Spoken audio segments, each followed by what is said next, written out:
No one expected a high school junior to break one of the fastest records in U.S. track history, but when the clock stopped, the entire stadium was in shock. How did a 17-year-old run a time that even Olympians struggle to reach? A 17-year-old just ran 9.92 seconds in the 100-meter dash, and that single race changed everything we thought we knew about high school sprinting. For decades, breaking 10 seconds in the 100 meters was considered the ultimate barrier for junior athletes. It was rare, almost mythical. In 2014, Trayvon Brommel, as a college freshman, became one of the first U20 sprinters to break the 10-second barrier, running 9.97 at the NCAA Championships. That mark stood not just as a record, but as a symbol of what was barely achievable at that age. Until recently, only a handful of juniors had ever dipped below 10 seconds, and none had done it in high school competition. It's Christian Coleman who's coming to the front, and Brommel is trying to hold him off, and Brommel comes away again. It's going to be Brommel who's getting it from Cali, 9.93.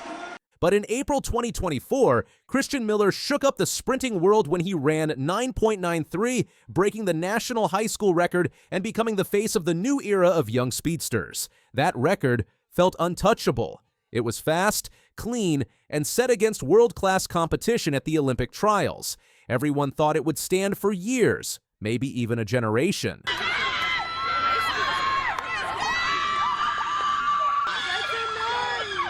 Went 9.93. Then came May 3rd, 2025.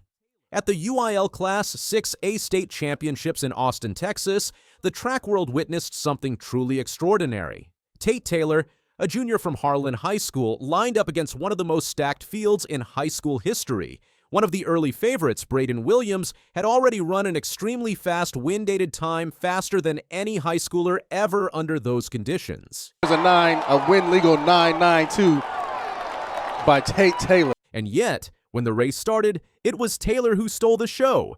Exploding out of the blocks with perfect form and unshakable focus, he surged ahead and never looked back.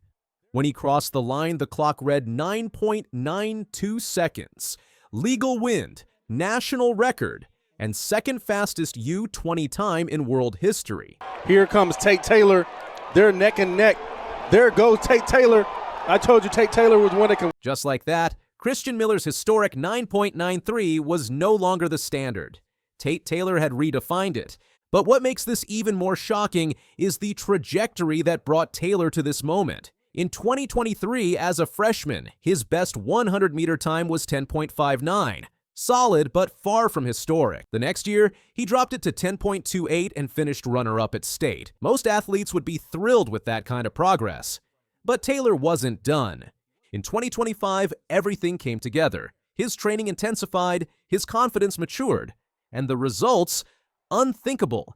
His 9.92 wasn't just a PR, it was a milestone, the second fastest time by any junior in history, behind only Botswana's Letsile Tebogo, who ran 9.91 and went on to win Olympic gold. It was also one of the fastest 100-meter times in the world so far this year, especially among juniors. That alone would have been enough to seal his name in history. But Taylor wasn't finished. Just hours after his jaw-dropping 100 meters, he stepped back on the track for the 200-meter final. You'd think fatigue would slow him down. Not even close. He clocked an unreal 20.14 seconds, smashing the Texas State meet record and landing third all-time on the U.S. high school list. Only legends like Noah Lyles and Roy Martin have run faster in high school. And that, watch the clock, folks. This is going to be, did he ease? I don't know. They didn't stop the clock, unfortunately, so we can't gawk at it right now. I mean, we're looking at it across the field. If he eased, he might not have, but 20.14. And here's the kicker. Taylor still has another year of high school left. That 200-meter time was just 0.01 off Roy Martin's long-standing record of 20.13. And when you factor in his indoor season earlier this year, the picture gets even clearer. At the Nike Indoor Nationals in March, Taylor ran 20.46, breaking the national indoor high school record for the 200. That record was previously held by Jaden Slade, who ran 20.62 in 2021. Taylor blew past it. This isn't just a breakout year. This is a breakout era. Taylor's combination of power, technique, and mental focus is rare, even among elite athletes. In a post-race interview after the 100-meter final, he said he was talking to God in the blocks. Not about winning, about being part of history. He told himself, just have fun. Don't put too much pressure on yourself. That mindset is part of what makes him different. At just 17, he's already figured out how to stay loose and focused at the same time, something that even seasoned professionals struggle with. His competitors have taken notice. Braden Williams, the early favorite in the race, still ran a personal best and finished second, but Taylor's explosive start and relentless drive were simply too much. The win wasn't just about speed. It was about composure under pressure, and that's what separates good athletes from great ones. Already, there's speculation about what's next. Could he break Noah Lyles' high school record of 20.09? Could he chase down Tebogo's 9.91 World Junior record? Could he make Team USA for a global meet before he even graduates? These are questions we couldn't have imagined asking just a few years ago. But now, they feel not only reasonable, but likely. In fact, Olympics. That's still 3 years away, but the roadmap is starting to take shape. He has the tools, the attitude, and the track record to get there. For now, he's just trying to enjoy the ride. And really, who could blame him?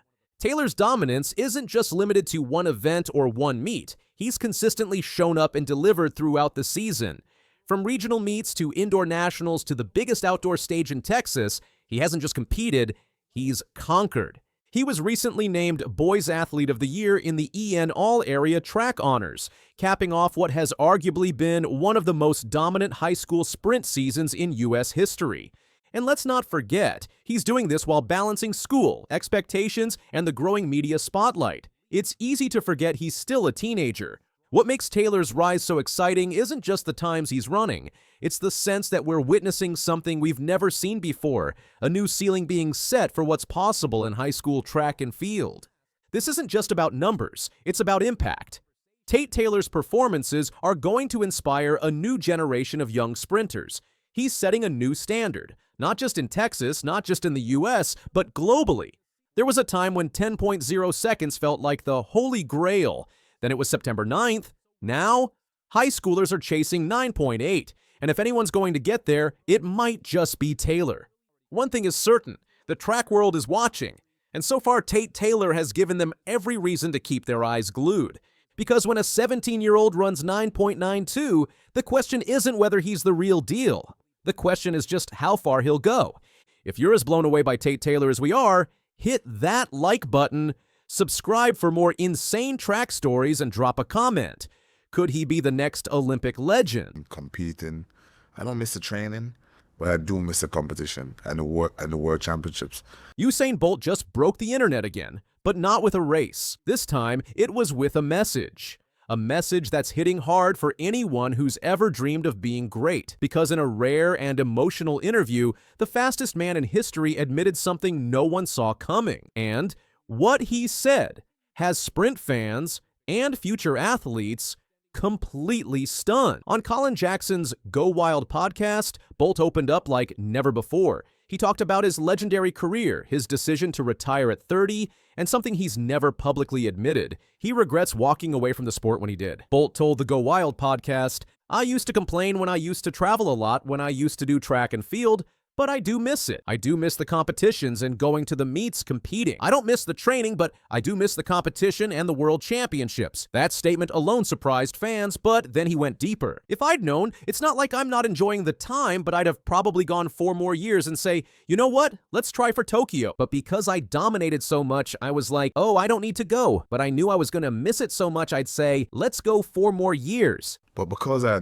dominated so much, I was like, I don't need to go. But if now I was like, you know what, if I knew I was going to miss it so much, I would have said, you know what, let me go 4 more years. Just pause for a second. This is Usain Bolt, the man who won 8 Olympic gold medals, who dominated sprinting from 2008 to 2016, who crushed world records in the 100 meters, 9.58 seconds, and 200 meters, 19.19 seconds, saying he wishes he had stayed longer.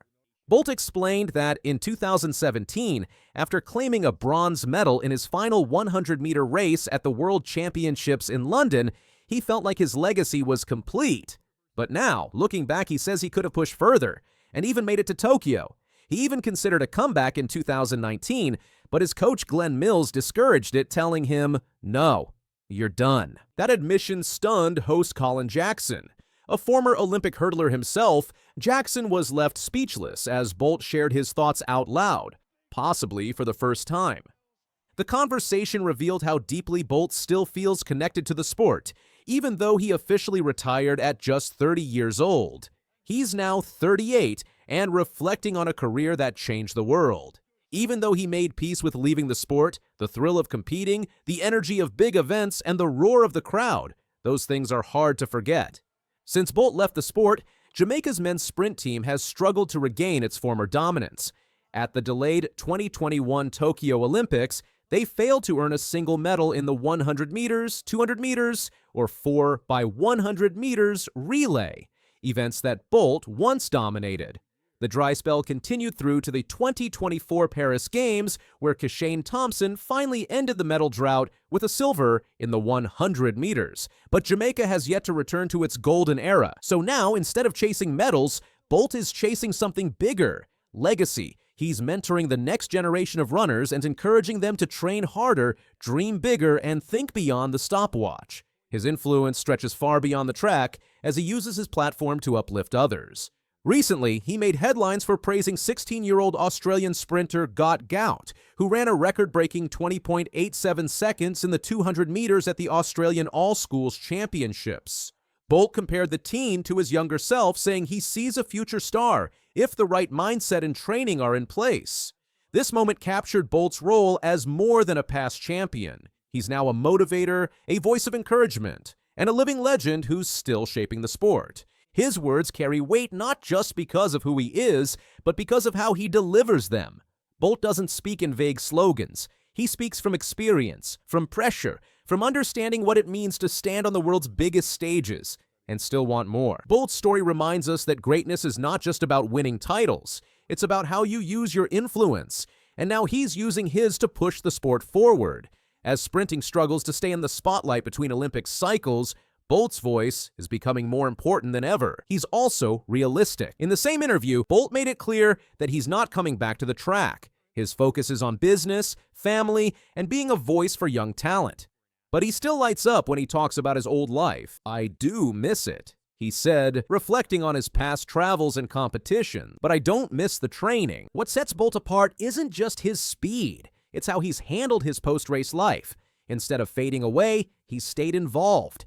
He's been vocal about supporting clean sport, better athlete funding, and creating more global attention for track and field. Bolt has even shown interest in developing training centers, supporting local communities, and bringing more structure to youth athletics programs. The internet loved his honesty. Clips of his podcast interview went viral. Fans across the world appreciated his humility. In a time where most athletes hide their regrets, Bolt shared his openly, and it made him even more relatable. Athletes, coaches, and commentators called his words refreshing, a reminder that even legends look back with what-ifs. This is a legend showing us what it looks like after the stadium goes quiet. And instead of holding on to the past, he's using it to shape the future. He knows that the younger generation is watching, listening, and learning, and that's why he speaks with care. Even though he's not racing, he's still leading. For every young runner out there trying to find their lane, Bolt is the example, not just of speed, but of focus, reflection, and purpose. He teaches that legacy isn't only about medals, it's about the message you leave behind. And the world is listening. So if you're a young runner, a coach, or someone chasing a dream, pay attention. Usain Bolt is still leading, just in a different way. He may have retired at 30, but his impact is still sprinting ahead. Because in the end, greatness isn't just about what you do when the crowd is watching. It's what you do when the race is over. And Bolt is making sure that the next generation hears that loud and clear. The champion may have left the track, but the lessons he left behind, they're still racing forward. If Bolt's message hit you too, share this video with someone who needs to hear it, and make sure you're subscribed for more stories that go beyond the finish line. But going very well indeed is Coleman. Now Simbine. Simbine turns on the afterburners. Simbine gets it. 9.99. Well, he took a while to get going. but Simbine, the man in full. The world of track and field has been forever altered as South African sprint sensation Akani Simbine accomplishes what many considered impossible, surpassing Usain Bolt's remarkable record of consecutive seasons with sub-10-second performances in the 100 meters. This extraordinary achievement has fundamentally changed how we measure consistency and longevity in athletics' most prestigious event. For years, the sprinting world has measured greatness against Bolt's unprecedented dominance. When discussing the most impressive world records in sprinting history, the conversation typically centers on Bolt's legendary 9.58 seconds from the 2009 World Championships, where he became the only athlete ever to break 9.6 seconds in the 100 meters. Other contenders include Wade van Niekerk's astonishing 43.03 in the 400 meters at the 2016 Olympics, Florence Griffith Joyner's controversial 10.49 from 1988. Christian Coleman's 6.34 indoor 60-meter mark, or perhaps Letsile Tebogo's 30.69 in the 300 meters from 2024. While these singular performances capture lightning in a bottle, Bolt's greatness extended far beyond individual times. From 2008 through 2016, the Jamaican icon won both the 100 meters and 200 meters in every Olympics and World Championships he contested. Except for his untimely false start disqualification in the 2011 World Championships 100-meter final, a race he was heavily favored to win. His championship record remained spotless for nearly a decade. Bolt's triple-double, winning both the 100 meters and 200 meters at 3 consecutive Olympic Games, Beijing, London, and Rio, puts him in a category of his own. As the analysis notes, unlike any other athlete to ever compete, Bolt's accomplishments don't just stand out from his overall world records, he stands out because he was so good for so long. Among Bolt's many remarkable achievements was his consistency in breaking the 10-second barrier, the gold standard for male sprinters. From 2008 through 2017, Bolt recorded sub-10 performances in 10 consecutive seasons, a demonstration of sustained excellence that seemed untouchable. In 2025, Akani Simbine officially broke this record, recording sub-10 performances for an astonishing 11 consecutive seasons. This milestone represents one of the most incredible accomplishments in track and field this year, cementing Simbine's place among sprinting's all-time greats. What makes Simbine's achievement particularly remarkable is how dramatically his career trajectory differs from Bolt's. When Bolt first broke the 10-second barrier in May 2008, he didn't just edge under it. He obliterated it with a stunning 9.76 seconds on home soil in Kingston, Jamaica.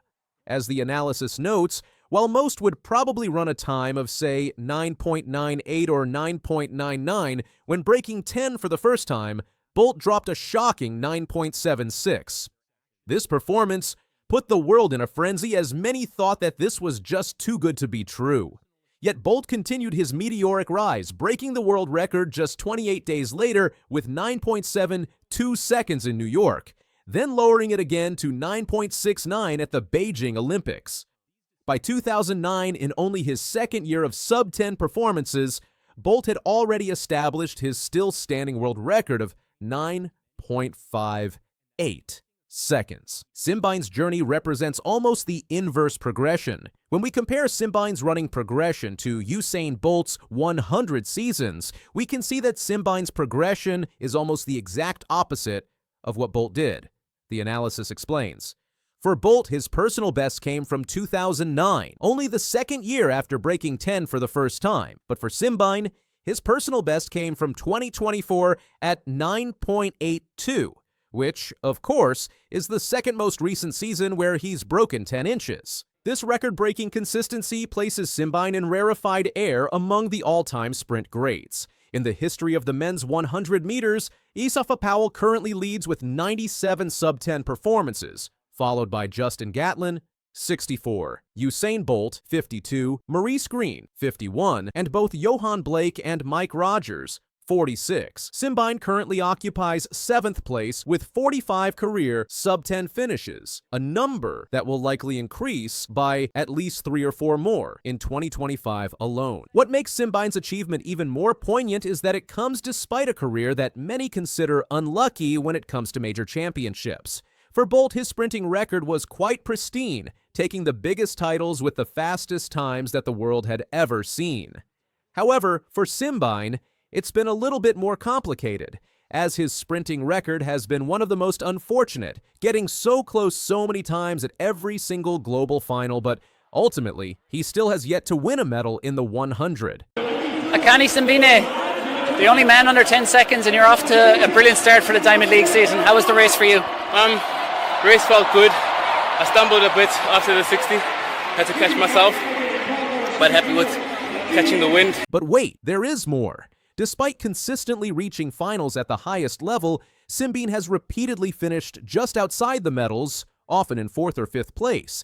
This championship drought finally showed signs of breaking in 2025 when Simbine claimed bronze in the 60 meters at the World Indoor Championships, securing his first individual global medal. It's very important to note that Simbine did win the bronze medal in this year's World Indoor Championships in the men's 60, meaning that he officially does have an individual global medal to his name.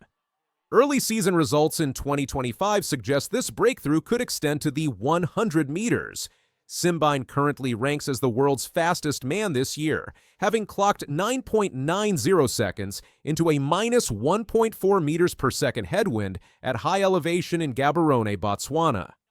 When adjusted for these challenging conditions, experts estimate this performance equates to approximately 9.84 up to 9.87 in neutral conditions.